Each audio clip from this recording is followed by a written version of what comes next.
Now, in this particular slide, if we look at it, we are looking at a very common GI pathology, gastrointestinal pathology, which is your peptic ulcer disease, or PUD for short.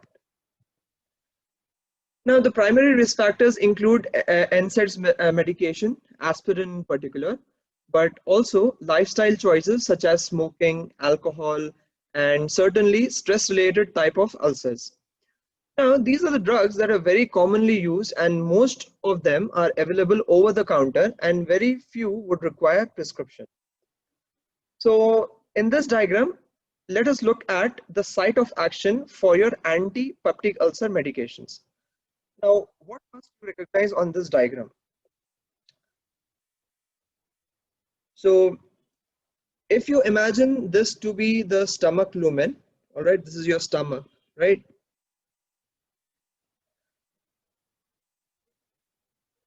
This cell has an actual proton pump inhibitor.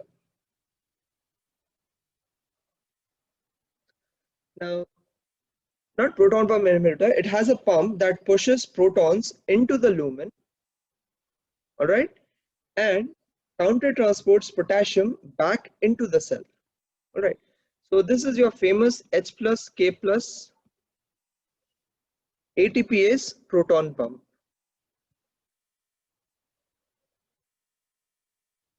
Now, it is actually blocked by proton pump inhibitors, which are drugs that all end up in prazoles. So where is it on the slide? It is right over here. So this pump that you see, these are blocked by the proton pump inhibitors that all end up in prazoles. Like for example, omeprazole, which is the prototype drug, then you have got pantoprazole, esomeprazole, and the others.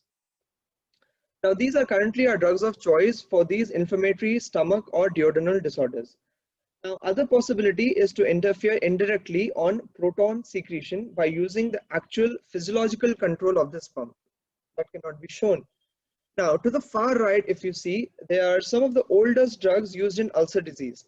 Now, histamine through an H2 receptor would stimulate the formation of protons. Now, therefore, we have got H2 antagonist right over here in this block, white box, that will block the H2 receptor stimulation. And when they do that, they indirectly prevent proton secretion. Now, let's not forget that vagus, the vagus nerve, the 10th nerve, through the acetylcholine stimulates muscarinic receptors right over here, which directly increases secretions such as protons.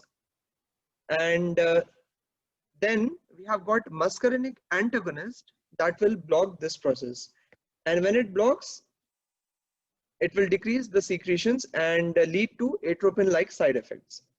Now, very importantly, we have got prostaglandins right over here that play a protective role in our stomach. They not only will decrease or inhibit the proton pump activity, but also improve the mucus secretion to cover the lining of the stomach and protect it from acid erosion. And at the same time, what they do is they enhance the bicarbonate secretion to neutralize the actual acids. Now, this is the main reason why NSAIDs, by blocking prostaglandin synthesis, will be associated with peptic ulcer diseases. So we have got a drug by the name of Misoprostol, which is a prostaglandin analog, as a part of peptic ulcer disease medication. Now, if you look at this word misoprostol, you have got prost, that signifies a prostaglandin. Now, for pathology more than pharmacology, we have got gastrin, which is an important peptide produced by both pancreas and the gut, and it actually stimulates its own receptors known as gastrin receptor. Now, when it stimulates, it exerts a nice stimulatory effect on the proton secretion. Now, gastrin is really relevant for the diseases that produce too much gastrin. Now, there are tumors that are referred to as gastrinomas, of which Zollinger-Ellison syndrome is a part of multiple endocrine neoplasias. You know those, if you remember those men type 1 of the ulcers or the pathologies that we have, together with pituitary and parathyroid type of adenomas. Now, unfortunately, we do not have gastrin antagonist to date, but Zollinger-Ellison syndrome will be best treated literally or supportively with omeprazole, the proton pump inhibitors, or the other PPIs. Now, other drugs in the diagram that are not working on the parietal cells at all, we have got our sucralfate right over here at the bottom. That will act directly on the ulcer. It will act directly on the ulcer crater and protect it from further erosion by the acids. And then we have got antacids on the bottom right that will literally be bases that will neutralize the free protons that are floating around in the stomach. So this give you a gist of what are the medications that will be used in peptic ulcer diseases.